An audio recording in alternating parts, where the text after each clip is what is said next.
ഇന്നത്തെ സ്പെഷ്യലി രസക്കാളനാണ് കേട്ടോ. നമ്മുടെ മത്തനും ഇളവനും കൂടി കൂട്ടി വയ്ക്കുന്ന രസക്കാളനുണ്ടല്ലോ, അത് ആദ്യം നമ്മൾ കഷ്ണങ്ങളാക്കി വെച്ച മത്തനും ഇളവനും, പിന്നെ അതിലേക്ക് നമ്മൾ ക്രഷ് ചെയ്ത മുളകുണ്ടല്ലോ അതും, ആവശ്യത്തിന് മഞ്ഞൾപ്പൊടി, ഉപ്പ്, പിന്നെ വെള്ളം കൂടി ഒഴിച്ചിട്ട് നന്നായിട്ടത് വേവിച്ചെടുക്കണം കേട്ടോ.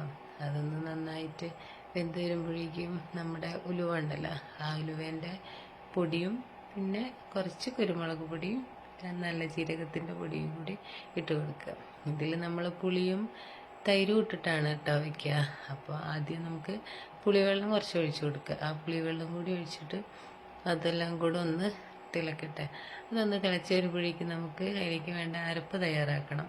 തേങ്ങയിലേക്ക് കുറച്ച് തൈരും പിന്നെ ഒരു പച്ചമുളക് ഇട്ടിട്ട് നന്നായിട്ടൊന്ന് അരച്ചെടുക്കുക.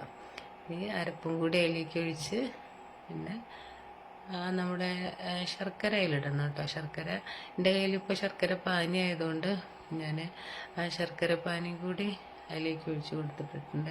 ഇനി വല്ലാതെ തിളയ്ക്കേണ്ട ആവശ്യമില്ല.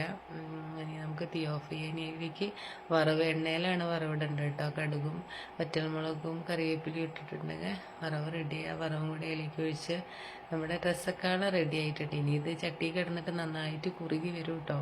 ഇപ്പോൾ കുറച്ച് ലൂസിലാണ് ഇരിക്കുന്നത്.